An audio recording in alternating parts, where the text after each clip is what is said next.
Vrindava, Vrindavana Natavada.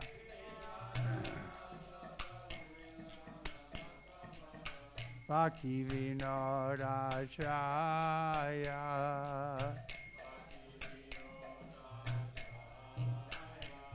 Hey Bhakti Vinodachaya.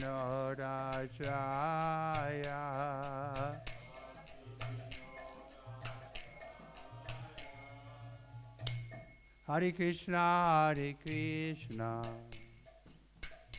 Krishna Krishna, Hare Hare,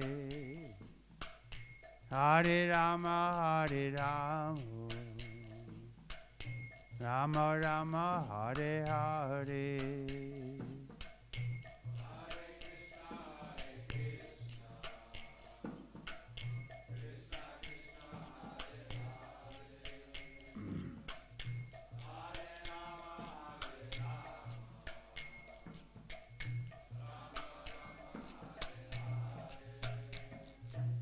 Hare Krishna, Hare Krishna, Krishna Krishna, Hare Hare, Hare Rama, Hare Rama, Rama Rama, Hare Hare. Hey.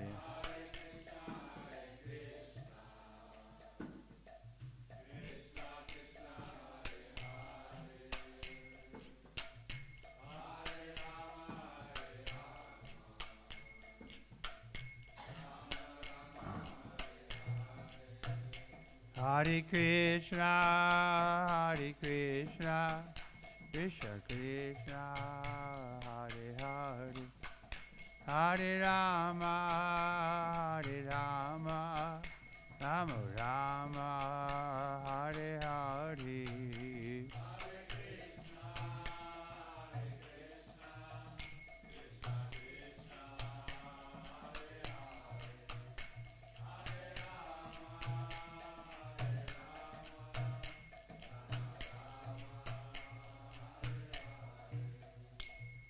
Translation?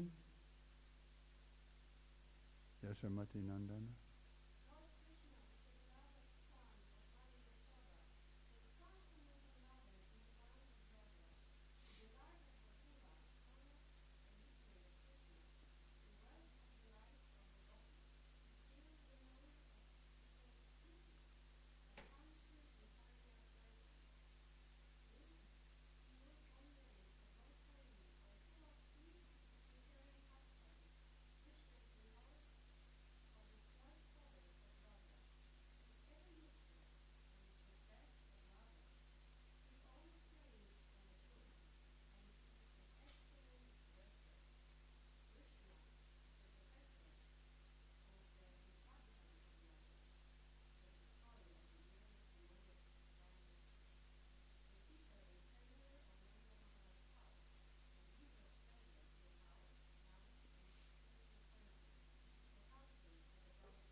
Bhaktivinoda Thakur ki. So with it, we're advised by the Christians and Muslims and Jews that we should love God. But without having a picture of God, how can we love Him? So here's the picture. From different angles we see Bhaktivinoda is describing for us. What does Krishna look like? What he's doing? What inspires him, and so on. He's not a dead stone. He's not just energy or light without any feelings. The Jews also, I mean the Christians and the Muslims, like the Muslims say that Allah is the most compassionate one. So that's a personal conception. Only a person can be compassionate, right? Energy is not compassion. It's just burning or fire or light or something. But a person can be compassionate. But how is he compassionate? That they don't have information. Therefore, Prabhupada gave the example of the pocket dictionary compared to the huge unabridged dictionary in the many volumes. They're so big you can't carry them. They're only in the library. So something like that.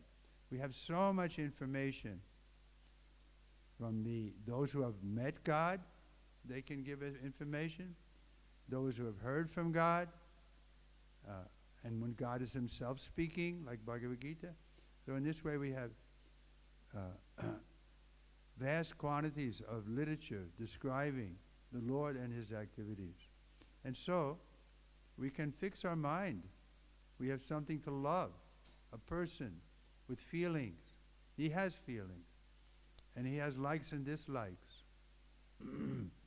So in this way, we can please him. Otherwise, it's just a mechanical thing. Yes, Allah Akbar. And then they're doing all nonsense in the name of Allah. Some may be sincere, and therefore Prabhupada didn't condemn them. He could appreciate that there was some reform there that Muhammad established to get them to say prayers 3 times a day, to not have sex with their mothers. That's one of the injunctions in the Quran. You shouldn't have sex with your mother. So we can understand what kind of people they were in that part of the world. They were very violent, and the same with the Christians. What did they do to Christ? So our culture is coming from India, is more peaceful, more advanced culture. And Krishna could explain more. Christ also said, I have more to tell you, but you don't have the ears to hear. And my Father has many mansions, or many rooms in his mansion. So he wasn't, but the followers become fanatical. That's the problem. And we saw that even come into ISKCON a little bit. In Prabhupada's times, I remember there was one party, they had a special feature that they had midnight Sankirtan. What is that? They would go out at midnight and steal. And their philosophy was, well, everything belongs to Krishna, we're just getting it back into Krishna's service. But Prabhupada was very upset when he heard about it. No, we shouldn't. We were just reading yesterday, constitutional and conditional. So conditional laws we have to follow. We have to drive on the right when we go in the street here, with our car. We can't say, no, I'm from India, so we drive on the left. You have to follow the law. This is a conditional. Constitutional position is that we're servant of Krishna. We should have to serve him in every chance. We should accept everything favorable for our devotional service and reject everything unfavorable. This is the constitutional position of the living entity. And we can exercise that constitutional position even here in the material world. Okay? Any comments, questions? Jai Radha Madhava Kunja Vihari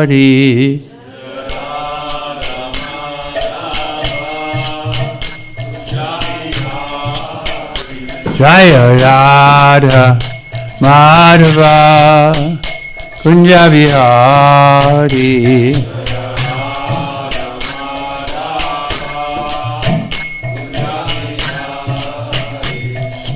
Gopi Jana Vallabha Girivardhari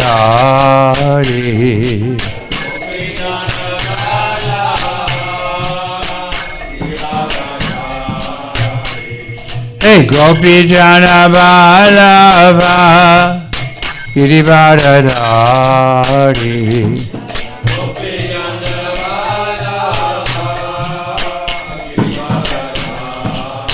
Yashoda Nandana Ajajana Ranjana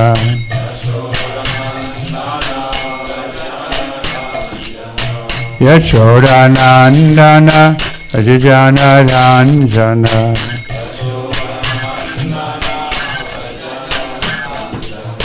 Yamuna Tira Ranachari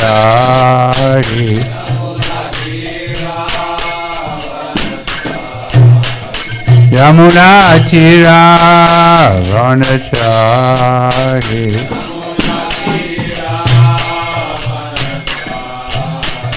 Jaya Radha Madhava Punjabi Hari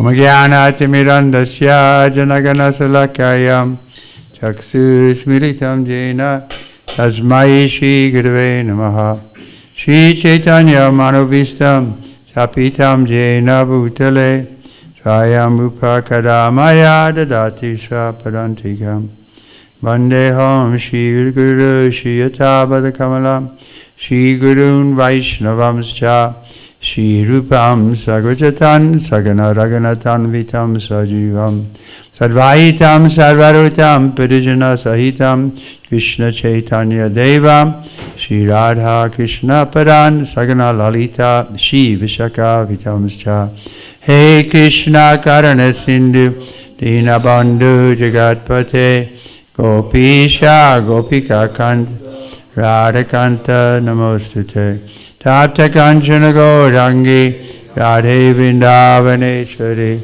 Vishabhanu Stuti Devi Pranamami Hari Priye Vanchakalpatarubhascha Kripa Sindhu Vayevacha Patitanam Pavanevyo Vaishnavevyo Namo Namaha Shri Krishna Chaitanya Prabhu Nityananda Shri Advaita Gadadhar Shivasari Gaura Bhaktavinda Hare Krishna Krishna Krishna Hare Hare Hare Rama Rama Rama So Om Namo Bhagavate Vasudevaya Om Namo Bhagavate Vasudevaya Om Namo Bhagavate Vasudevaya. Do we have the verse?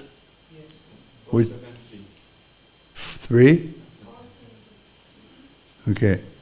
Prajapatir Dagda Shishno. Prajapatir Dagda Shishno. Bhavatvaja Mukham Shiraha Bhavatvaja Mukham Shiraha Mitrasya Chakshu Sheta Mitrasya Chakshu Shishta Bhagam Swam Bahiso Bhagaha Bhagam Swam Bahiso Bhagaha Prajapatir Dagda Shishno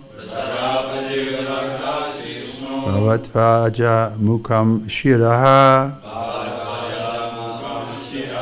Mitrasya Chaksushetreta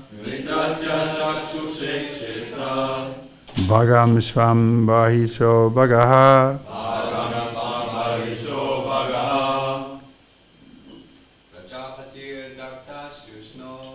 Prajapatir Dagda Shishno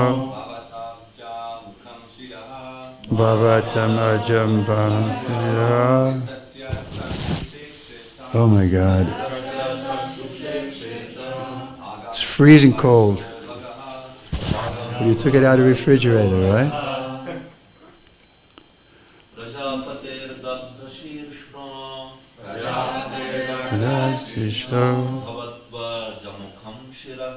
Bhavata ajamakam shiraha Vichashe chakshushe cheta Bhagam swam bahisho bhagaha. Mataji's. Japati Dagasashishno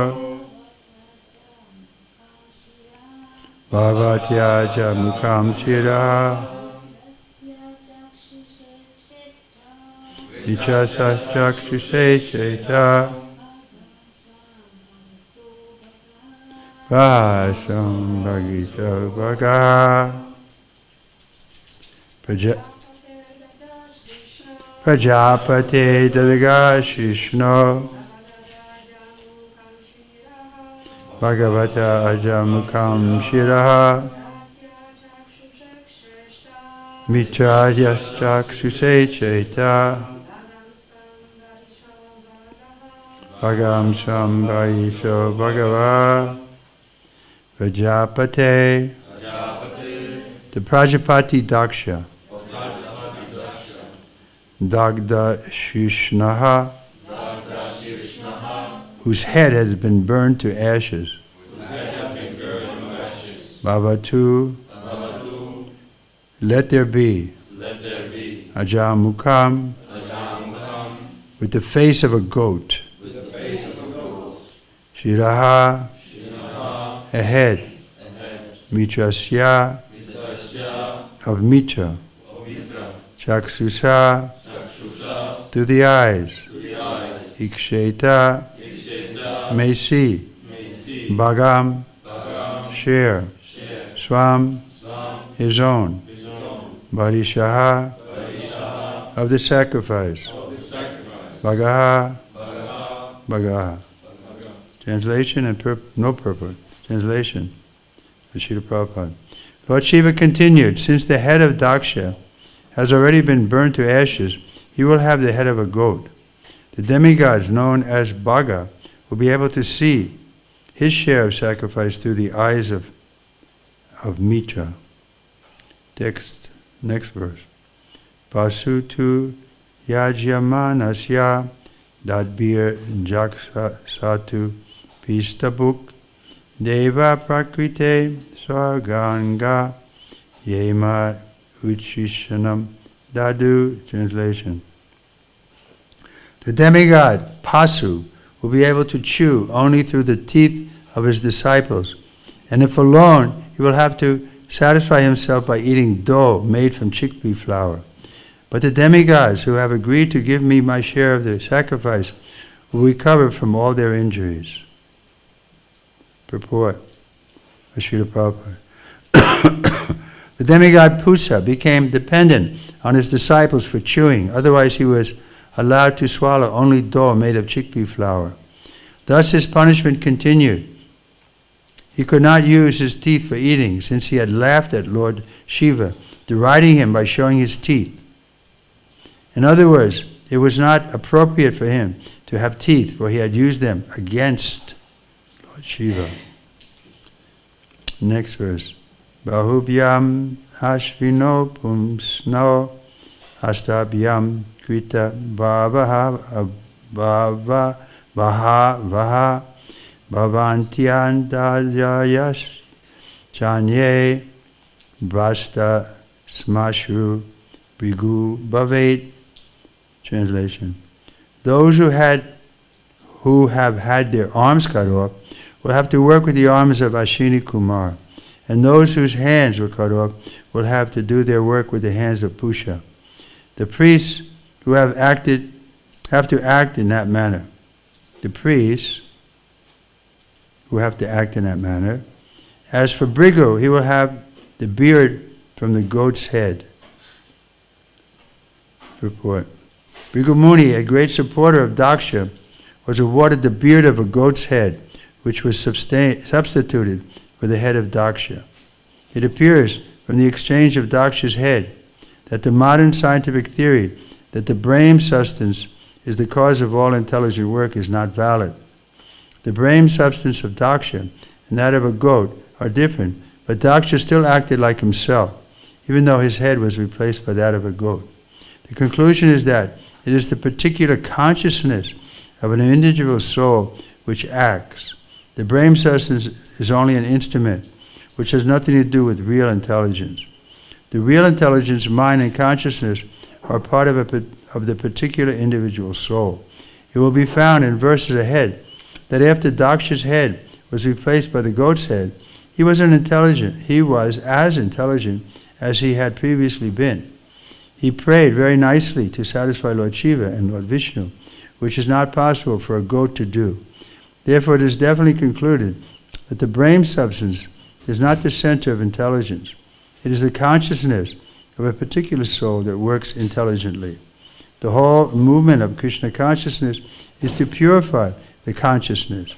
It doesn't matter what kind of brain one has, because if he simply transfers his consciousness from matter to spirit, his life becomes successful. It is confirmed by the Lord himself in Bhagavad Gita that anyone who takes up Krishna consciousness achieves the highest perfection of life, regardless of whatever abominable condition of life he may have fallen into.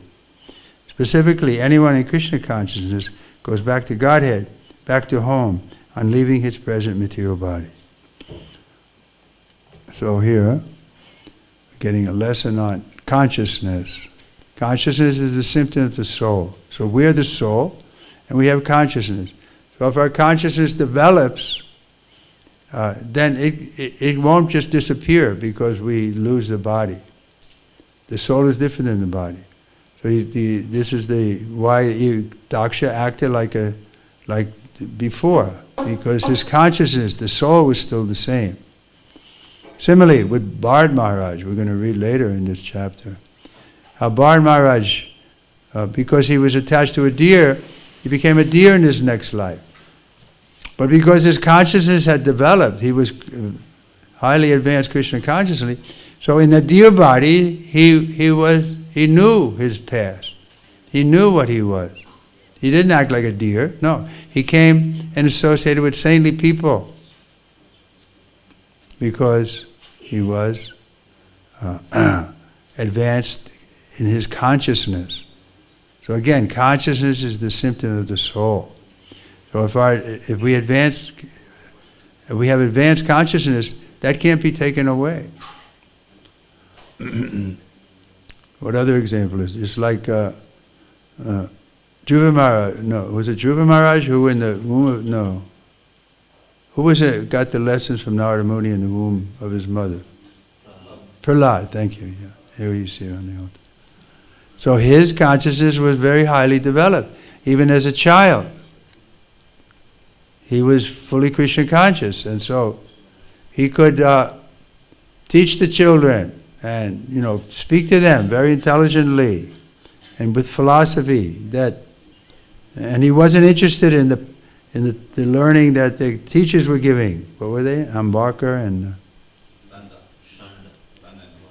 yeah, they were. He didn't like what they were preaching. They were preaching friends and enemies. This is the material world. There's always friends and enemies. But he was above the material world. From his birth. He didn't go to school or something. No, he learned everything in the womb of his mother. So, the point is, again, if we develop advanced Krishna consciousness, then we're very fortunate. And as Prabhupada is saying, we can go back home, back to Godhead. So this should be our goal. To get off the bodily platform, to get off the mental platform, come to the spiritual platform, meditate on Krishna, and chant His holy name. Hear the pastimes of the Lord and the devotees. Now we're learning about Lord Shiva. See, we have to give full respect to Lord Shiva. Still, we don't worship Him the same way we do Lord Krishna, because He's not exactly Vishnu Tattva. He has his own tattva, but still very advanced. And we should offer full respects to him. And his teachings are good also in some ways that he teaches us. Like Parvati asked Lord Shiva, what is the best kind of worship? And Lord Shiva says, worship of Vishnu is the best. And then he further qualifies. He says, even better than the worship of Vishnu is what? The worship of the Vaishnava. So therefore, we want to keep Prabhupada in the center. That was a mistake that was made when Prabhupada left the planet. Instead of keeping him in the center, they all the gurus, many of them, thought they were on the same level as Prabhupada. Guru is one. Was their philosophy. But no, Guru is not one. So the Mahabhagavat Guru, he comes down from the first class stage for preaching. That's Prabhupada's position. And we're coming up from the third class position, and trying to be steady in the second class. And that's not so easy either. Second class devotee doesn't fall down. So they were Kanistas, but they thought they were Mahabhagavats, first class devotees. So naturally there's going to be some problem. So we have to understand what is our adhikari, what is our actual position. We can't cheat. If we cheat ourselves, then who can help us? We have to be honest about our position. Then we can deal with everybody properly. Someone is more advanced, we offer them respect, we hear from them. Someone is equal with us, we make friends, exchange gifts, and so on. Someone is less advanced, we show mercy. Like Ramachandra Puri. He thought he was more advanced than Lord Chaitanya because he was the godbrother of Ishwar Puri, Lord Chaitanya's spiritual master. So in that relationship, he was senior. But who could be more advanced than Lord Chaitanya? So he started criticizing Lord Chaitanya. And therefore, he became more and more degraded. So we have to know what is our adhikari. We have to be honest. Are we pure devotees? No. Therefore, we shouldn't imitate the pure devotee. Srila Prabhupada could do so many things that we can't do. He told us at the end and how he dealt with his disciples. So he said, "For preaching I have done, but now they all should be ideal, acharya-like." He was talking about the GBC members or sannyasis and so on, advanced devotees. Prabhupada was personally helping them. And we can't imitate that in the same way. And Prabhupada could maintain somebody, even they were having problems. That reminds me of one story in Hong Kong. One devotee was having problems. There was only 7 or 8 men, and this devotee came from the Philippines with a few other devotees. And so Prabhupada was encouraging him. Prabhupada could do that. He was encouraging him to make him feel happy. He saw that he was a little morose because he was breaking principles. So Prabhupada's way of dealing with it was not just to get angry with him or something, but to encourage him. And how he was encouraging him was to have him relate to us, all of us there, that how his difficult time in Mayapur, the first year, 1972, before there was any buildings. We had bought the land, and there was one kutir there. If you've been to Mayapur, you know when you come into property on the left side, the kutir is there. So that was the only building. And that year there was a flood. So he was telling, Prabhupada knew that, so he was telling us, yeah, we were living in the rafters, like here, there's some little rafters, they were somehow living on the ceiling, and the water was coming up, and there were snakes in the water, and he was relating that to us, 7 or 8 people and Prabhupada. And we were appreciating, we smiled. And then Prabhupada turned to me, he said, "What was your most difficult time in Krishna consciousness?" He asked me.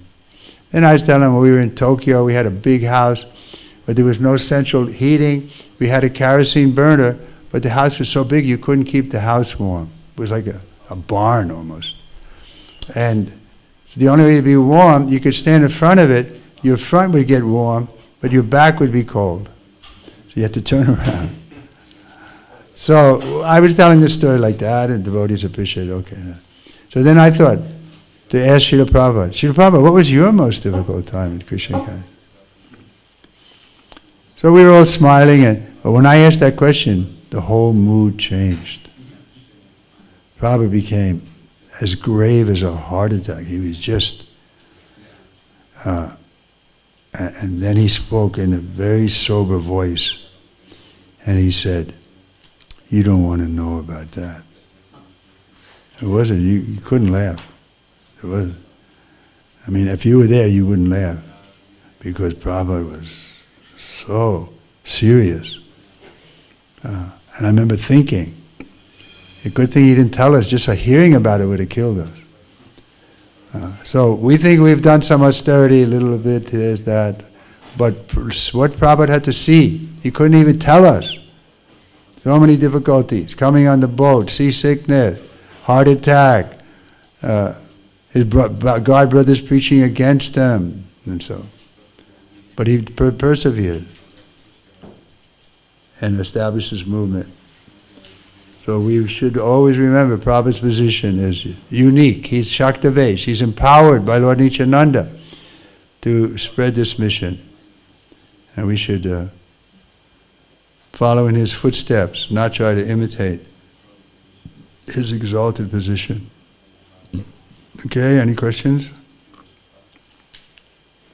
On the topic of Guru, you said Guru is one, but we hear these two statements. No, but we don't accept that. We don't accept Guru is one. There's Uttama Adhikari Guru, there's Madhyama Adhikari, and sometimes even Kanishta can initiate. So we don't say the Guru is one. Some are more advanced than others. I don't mean in an external sense, but like in the sense of instructions. It is said that we get instructions either through a devotee or anybody, and it's like... Yeah, anybody can. The Guru is speaking to everyone. So is Guru one in that sense? And tell me the sense again? Like if we're hearing maybe instructions either from other Vaishnavas or... Yeah. There's a one section in the Bhagavatam. Have 11 gurus, right? There, 24. So, what's the point? And you can take instruction even from a prostitute. If they tell you Calcutta is in Bengal, and you didn't know that, then you get knowledge from them. We can take gold from a dirty place. But Guru is one who formally initiates. In that sense. So the sense of Guru, the Guru is someone who helps us in spiritual life. But then we also call them sadhus. Guru is more relating to someone who initiates. Then you have formal connection.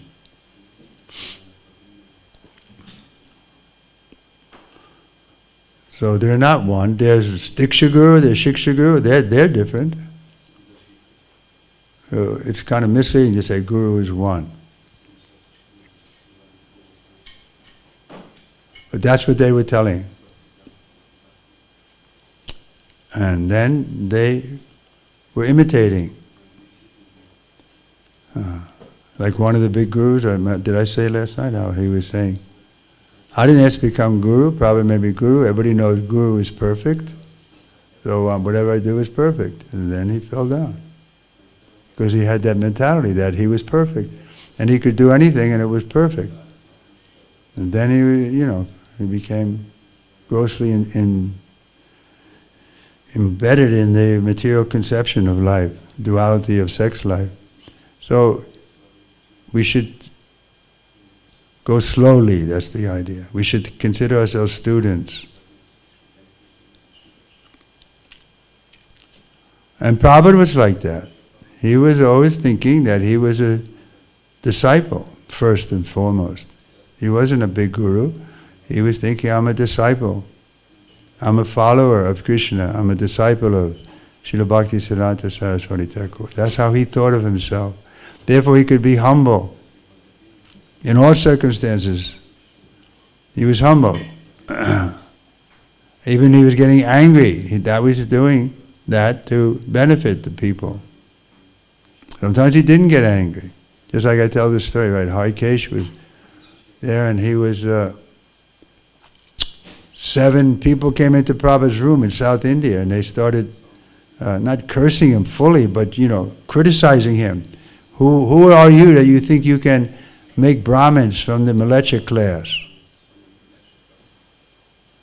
But Prabhupada just tolerated. He didn't say anything. Didn't get angry. He just ignored them and smiled.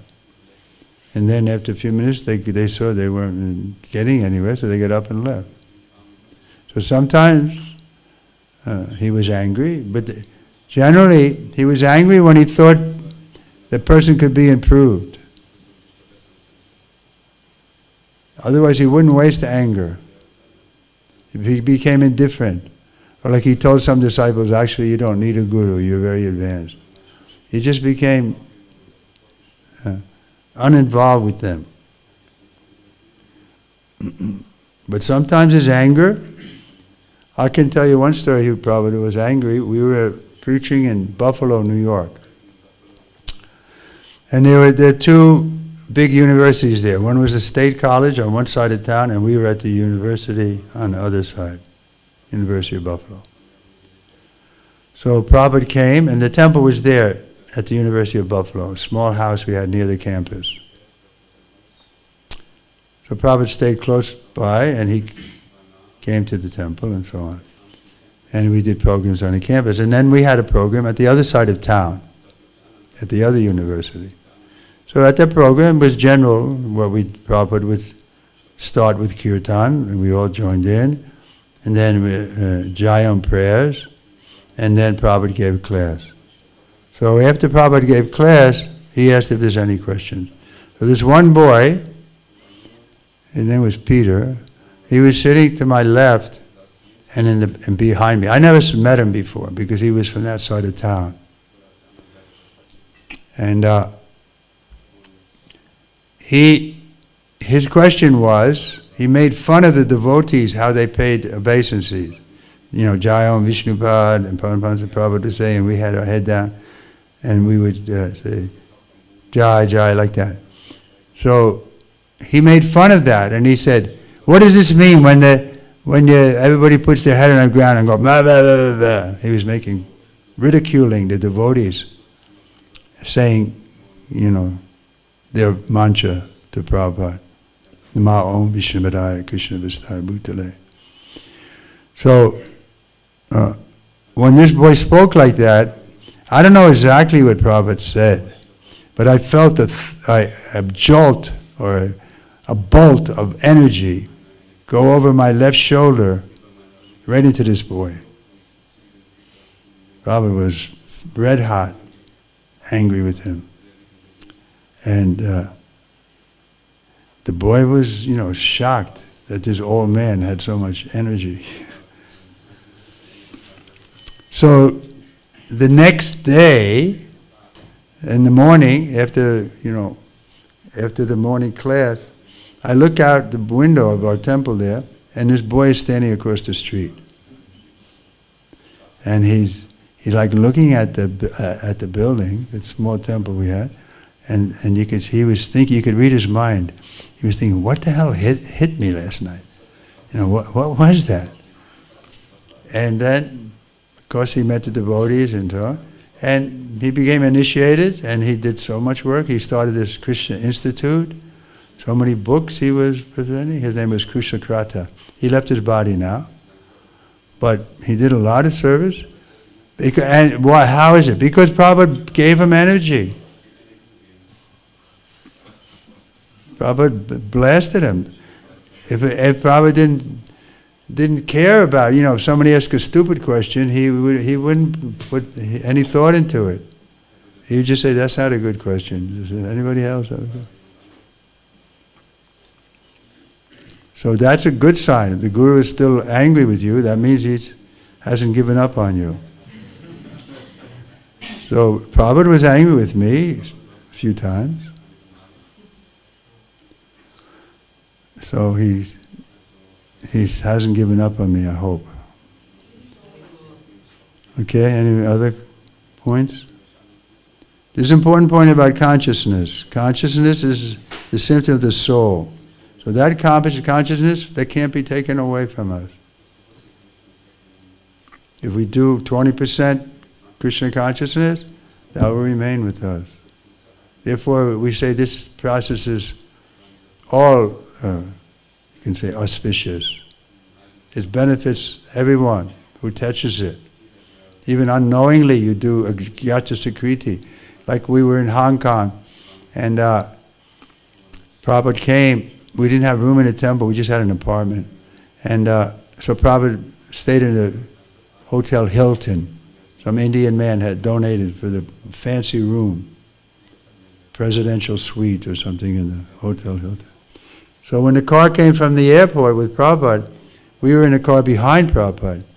So we could sure Prabhupada pull up to the front of the, reception there. And there was a man whose job was to open doors and invite people in. So this man, he opened the door of the car for Prabhupada, helped him with his arm to go to the curb. And I was behind, I was thinking, wow, this guy really hit the jackpot. It's like, you're pulling the slot machine and you get all thing and you get $1 million. That he opening so many doors, and then he opened the door for the pure devotee. So therefore, he gets the credit. He unknowingly, but because it was a pure devotee, he helped him with took his arm, touched his body, brought him to the curb. That person gets a big credit there. And if again, maybe by now, he's met some devotees in the next life, and so, this is how it works. Devotional service is all auspicious, spiritually auspicious, not the auspiciousness that changes into inauspiciousness. But that remains with you. That credit remains with you eternally. So that's the point that's being made here, that you do something for Krishna and he won't forget you. Okay, any other? Yes. I have two questions. One question is... Let's do one at a time. Yeah. Hare Krishna. Yeah, the first one is, what were your 3 greatest experiences in Krishna consciousness that you would like to share with us? My 3? Yes. That's 3 questions. Right. Okay, I'll try to think. Like that was, that made a big impression on me, right? Okay, the first impression, when I first met Prabhupada for the first time, my godbrother Burjan introduced me to Prabhupada at 26 2nd Avenue. But it was 1968, summer of 1968. And Prabhupada was staying in an apartment behind the temple. So he brought me there. And when I came into the room, I was thinking, because I had heard about Prabhupada, Saraswati, all his disciples, but here he was just sitting behind a little desk on the floor, I think he had an aluminum trunk he was using for a desk. There was nobody at the door. It wasn't a very good neighborhood. Anybody could walk in. And I was thinking, wow, why this person is... And then when he started speaking, I was introduced, and I hadn't done anything. Prabhupada said, thank you very much. So I was very impressed that he was so, outgoing. It was like throwing a big net, bringing everybody, encouraging everybody. That was one incident. Then 3 incidents like that, let's see. Yeah, we were in London, and I had been giving massage every day, with a few exceptions, and I had been asking Prabhupada if I could go with him when he left. He was coming to the point where he was going to leave in a few days. And his servant came to me and said, stop bothering Prabhupada about going to Boston. That's where they were going next. Because of Pendra, written to Prabhupada, and Prabhupada has agreed that he can be the one who gives massage when he comes to Boston. So later in the day, I was driving Prabhupada. He was sitting next to me. In London, it's on this side, right? And Prabhupada was sitting there, and I said to Srila Prabhupada, Purushottam, his servant, Purushottam told me that Upendra is going to be giving you massage when you come to America. So he knew I wanted to have that service. So he responded to me in silence.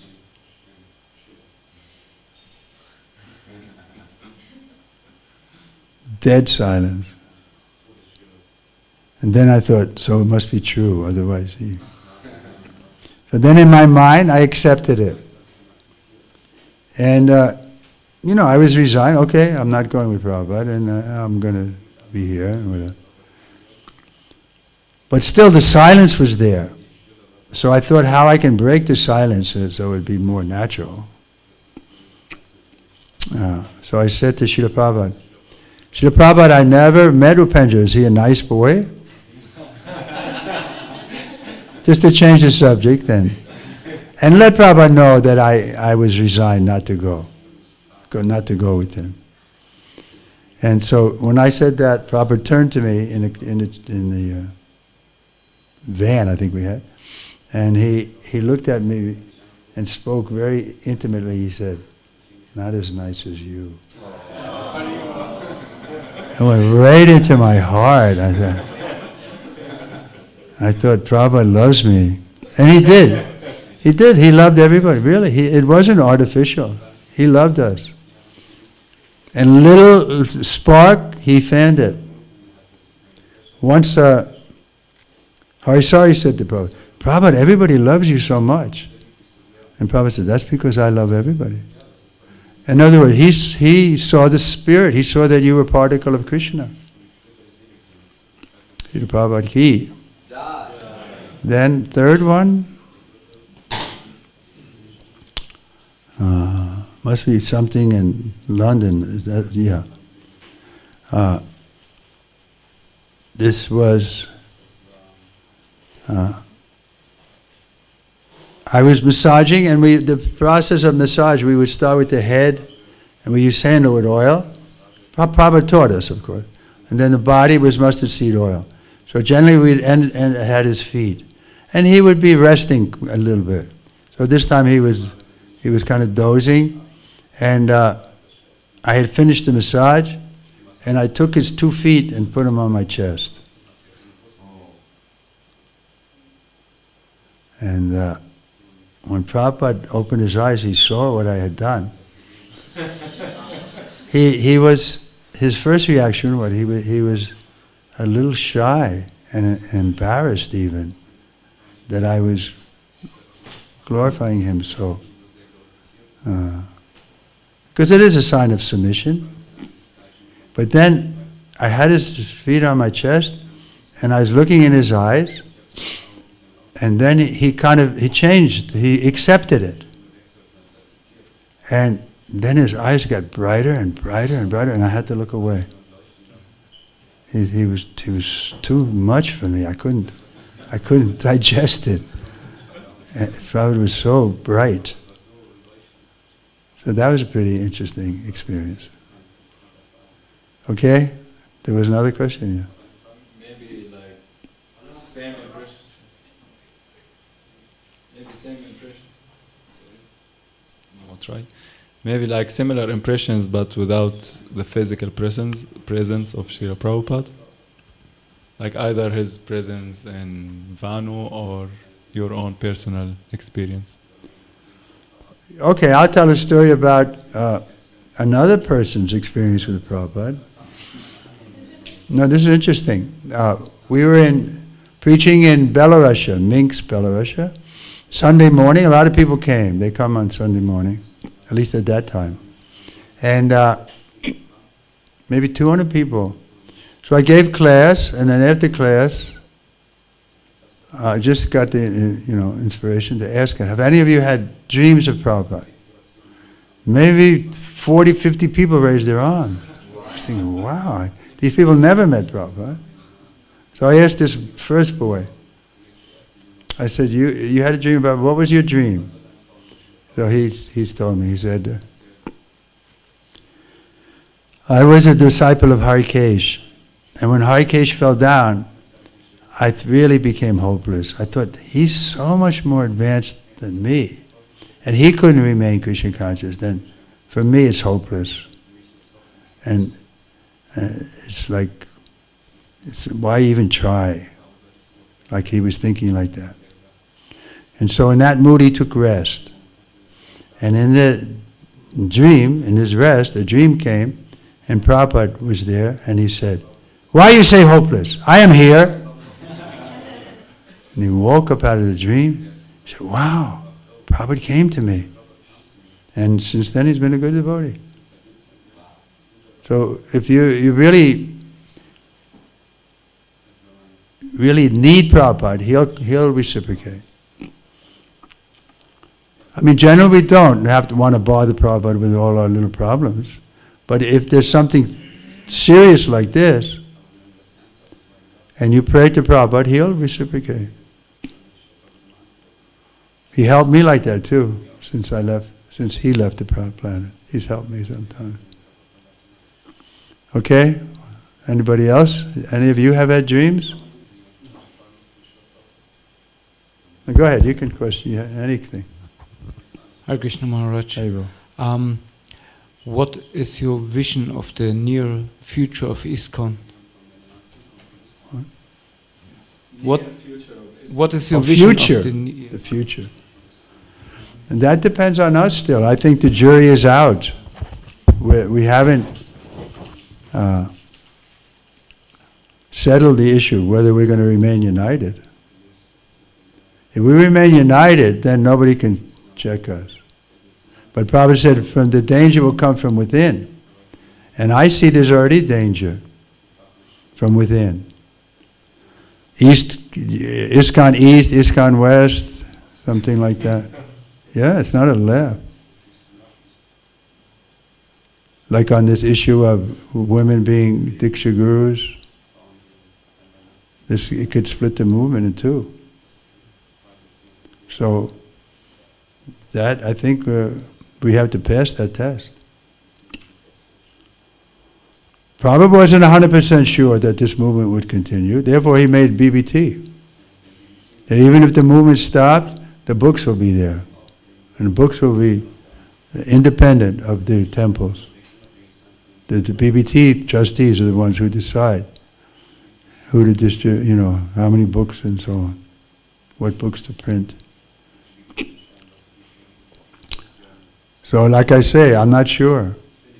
They passed a resolution that women couldn't become guru, but then there was so much upheaval on one side that they put it on hold.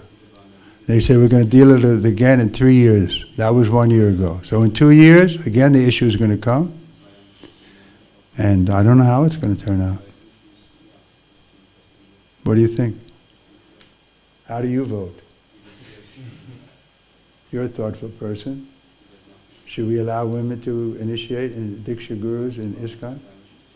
It's an issue that big devotees on both sides. What's your vote? My opinion about this. Yeah. Well, I mean, it's very difficult to make a statement because, as you said, it's from two sides. I think we're having more and more women in the movement, and they need to take shelter in one side. So initiating, I don't know. I think there's more. Okay, that's all right. You don't know. Most people don't know. But somebody has to make a decision. It's coming in the GBC. You don't have a vote in the GBC, so it doesn't really matter that much what your opinion is. And it's clear that you're not fixed in your opinion. Yeah, because who am I? Yeah, okay, so then put the microphone down. Who are you? Why are you talking? So I'm trying to answer your question. You asked me, what do I think of the future? And I think, I'm not sure. That's my answer to that. Any other questions? Yeah. Maharaj, you were one of the first sannyas disciples of Srila Prabhupada. And my question is, how did it happen? Like, it was planned in advance, and how was the initiation ceremony, and also your experience after that as a sannyasi? It was 1971, and Prabhupada wasn't so happy with the grihastas. preaching. Like he sent the couples to London, but they couldn't do it. They opened it, everything. They were successful in one sense. But after a few months, they wanted Tamal to come and be the president. They didn't. And Mukunda was the town president. His wife blooped, and Gurudas and Yamuna, they didn't really work together. And so he wanted to, and he thought the only way I can get this movement spread all over the world is to make sannyasis and send them out. And because he knew his health wasn't so good, there's danger he could die, and he wanted to have the international society established before he left the planet. So he was asking in 71. So he asked me, would I like to take sannyas?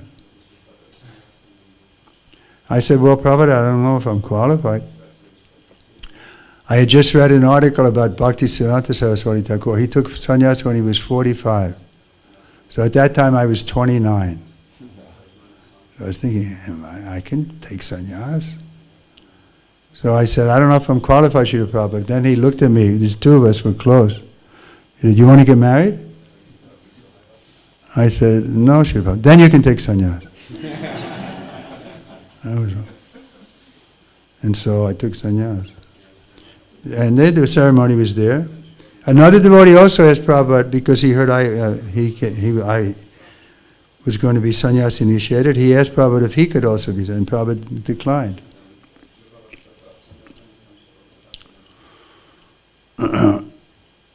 I have photos of the ceremony.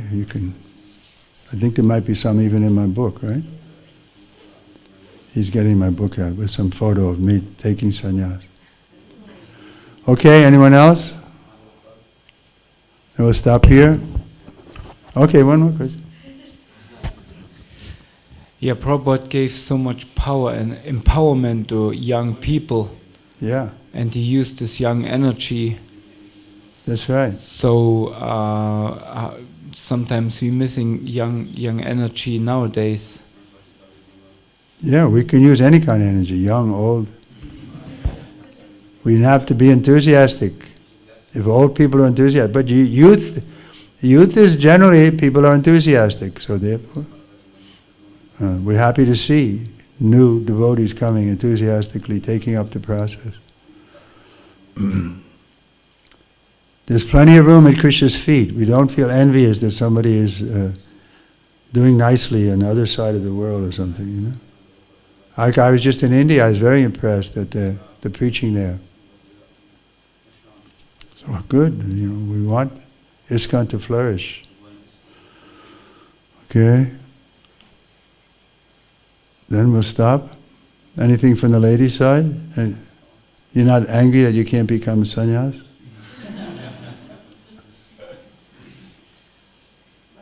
You can be more than sannyas. And the Prabhupada sometimes says, if you're fully engaged, that's a sannyas.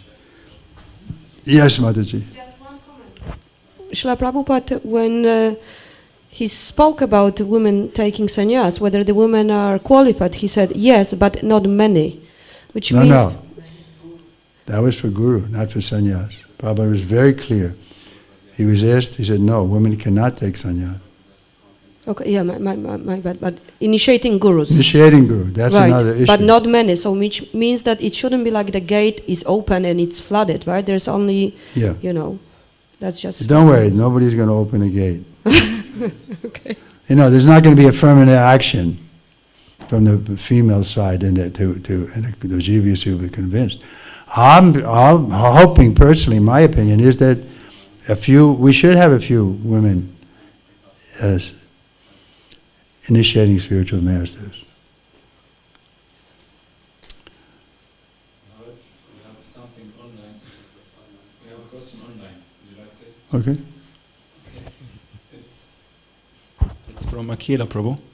Who? Akila Prabhu, Prabhupada's disciple, our most senior devotee here in Simachalam. But unfortunately his health is not so good, so he's watching on the live stream. So it's one question and one comment. Okay, the question is, Prabhupada asked you to listen, written in capital letters, while chanting, referring to what you said yesterday. Yeah.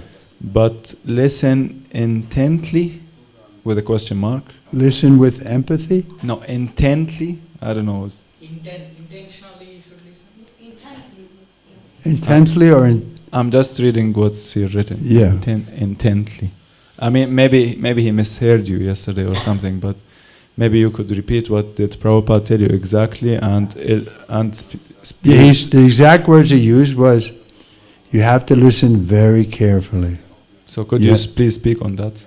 You have to listen very carefully, because this chanting is the whole essence of our philosophy.